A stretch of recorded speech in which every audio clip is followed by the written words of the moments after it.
कहते हैं कोई शख्स अगर गैर कानूनी रास्ता अपना लेता है, एक बार अपराध कर लेता है, तो वह उस अपराध की दुनिया से वापस नहीं आ पाता, उसको काफी ज्यादा समय लगता है। कितनी भी बड़ी सजा क्यों ना हो, सऊदी अरब में या किसी और मुल्क में अपराधी अपराध करने से पीछे नहीं हटता। अस्सलाम वालेकुम, मैं हूं ताहा नसीम, आप देख रहे हैं TN अरब हिंदी न्यूज। मैं आप लोगों के लिए लेके आया हूं सऊदी अरब से जुड़ी कुछ खास और अहम खबरें अपने सभी गैर मुल्की भाइयों के लिए। एक बार फिर से हजारों की तादाद में गैर मुल्कियों को गिरफ्तार किया गया है सऊदी अरब के अंदर। ऐसा क्यों किया गया, इसके बारे में विस्तार से आपको बताऊंगा। इसके अलावा जद्दा एयरपोर्ट पर 3 गैर मुल्कियों को गिरफ्तार किया गया है और मक्का से भी हमारे पास में एक बड़ी खबर सामने आ रही है। तो सभी खबरों के बारे में विस्तार से बात करेंगे। आप लोगों से गुजारिश है वीडियो में शुरू से लेकर आखिर तक बने रहे ताकि सही जानकारी आपको मिल पाए। और आप हमारे चैनल पर नए हैं तो चैनल को सब्सक्राइब करना ना भूलें। तो चलिए वक्त खराब किए बिना खबरों की शुरुआत करते हैं। पहली खबर हमारे पास में आ रही है सऊदी न्यूज एजेंसी SPA की तरफ से। हम सबको मालूम है 11 मार्च यानी कि मंडे का जो दिन होगा, उस दिन पहला रोजा सऊदी अरब के अंदर रखा जाना है। इसी को मद्देनजर रखते हुए हर साल लाखों की तादाद में रमजान के पाक महीने में पूरी दुनिया से पिलग्रिम्स आते हैं। उनकी सुरक्षा और उनको ज्यादा से ज्यादा बेहतर सुविधाएं देने के लिए सऊदी हुकूमत कई अलग अलग तरीकों के इंतजामात करती है। मक्का के अंदर एक बड़ी प्रेस कॉन्फ्रेंस हुकूमत की तरफ से रखी गई है, जिसमें सऊदी पुलिस से लेकर सऊदी आर्मी और पासपोर्ट ऑफिसर्स को इनवाइट किया गया है। इस बड़ी प्रेस कॉन्फ्रेंस के अंदर सभी चीजों को लेकर बातचीत होगी। जो नए नियम लागू होने हैं उम्रा पिलग्रिम्स के लिए, वह भी इसमें तय किए जाएंगे। और पासपोर्ट डिपार्टमेंट के कई सारे ऑफिसरों की तैनाती मक्का के अंदर मस्जिद अल हरम के अंदर की जाएगी। हरम शरीफ को लेकर कई सारे डिसीजन लेने बाकी हैं, तो इस प्रेस कॉन्फ्रेंस का रिजल्ट कल तक हमारे सामने आ जाएगा। अब बढ़ते हैं अगली खबर की तरफ। 29 फरवरी से लेकर 6 मार्च की छानबीन की अगर हम बात करें तो मिनिस्ट्री ऑफ इंटीरियर के इस रिपोर्ट के मुताबिक 23,000 गैर मुल्कियों को गिरफ्तार किया गया है, जिन्होंने इकामा, लेबर लॉ और पासपोर्ट लॉ का उल्लंघन किया है। इनमें से सबसे ज्यादा जो संख्या बताई जा रही है 23,000 में से 12,000 ऐसे गैर मुल्की थे जिनके पास या तो इकामा नहीं थे या उनके इकामा में कोई फॉल्ट था, कफील से भागे हुए दूसरे काम में मुब्तला थे। इस तरीके के 12,000 फॉल्टरों को यानी कि 12,000 गैर मुल्कियों को गिरफ्तार किया गया है। इसके अलावा 7,000 ऐसे गैर मुल्कियों को गिरफ्तार किया गया जिन्होंने लेबर लॉ का उल्लंघन किया था। जो भी नियम कंपनी में फॉलो करने के लिए कहा जाता है, उन नियमों को पालन ना करना, उनको सही तरीके से फॉलो ना करना, 7,000 ऐसे गैर मुल्कियों को गिरफ्तार किया गया है।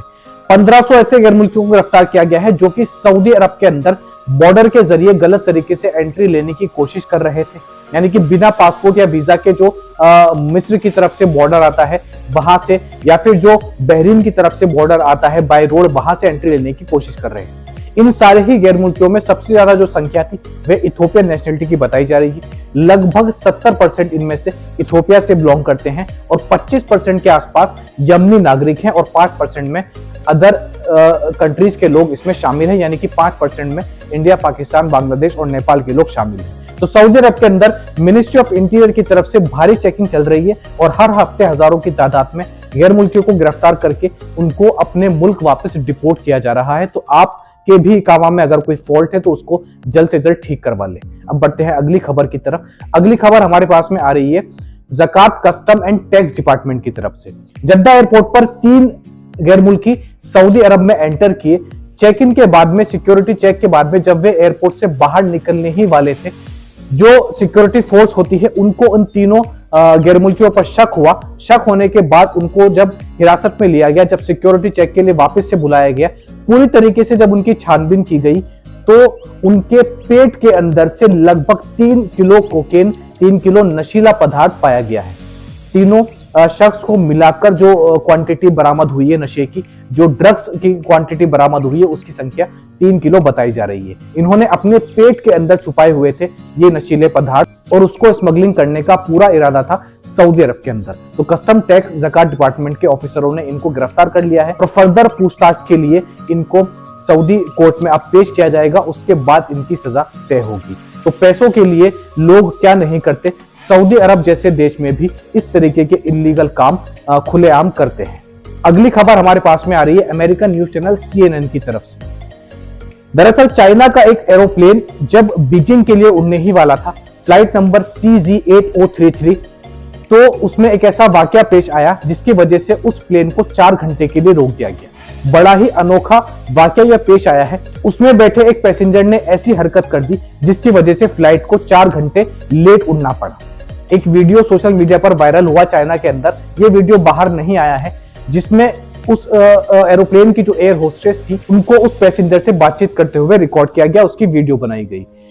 एयर होस्टेस उस पैसेंजर से पूछती है कि आपने कितने कॉइन प्लेन के इंजन में डाले हैं। तो उस प्लेन से यात्रा करने वाले एक यात्री ने उस प्लेन के इंजन में कॉइन डाल दिए थे, जो सिक्के होते हैं चाइनीज सिक्के, उनको डाल दिया था। करीबन 4 से 5 सिक्के इंजन के प्लेन में डाल दिए थे, जिसकी वजह से उन सारे ही सिक्कों को प्लेन के इंजन से बाहर निकाला गया और उसके बाद सही तरीके से चेकिंग करके प्लेन को उड़ाया गया। 4 घंटे इसमें डिले हो चुका था ये प्लेन, और उस शख्स को गिरफ्तार करके पुलिस के हवाले कर दिया गया है। इस बारे में इतनी ही जानकारी हमारे पास में आई थी। इस तरीके का मजाक या फिर ये हरकत उस पैसेंजर ने क्यों की होगी, इसके बारे में आप हमें कमेंट बॉक्स में लिखकर जरूर बताएं। तो ये थी आज की कुछ खास और अहम खबरें सऊदी अरब से जुड़ी हुई। ऐसी ही खबरें मैं आप लोगों तक डेली लेकर आता हूँ। सऊदी अरब के अंदर कोई भी नया कानून आता है गैर मुल्की वर्करों के लिए, उसकी अपडेट सबसे पहले मैं आप लोगों तक पहुंचाता हूं।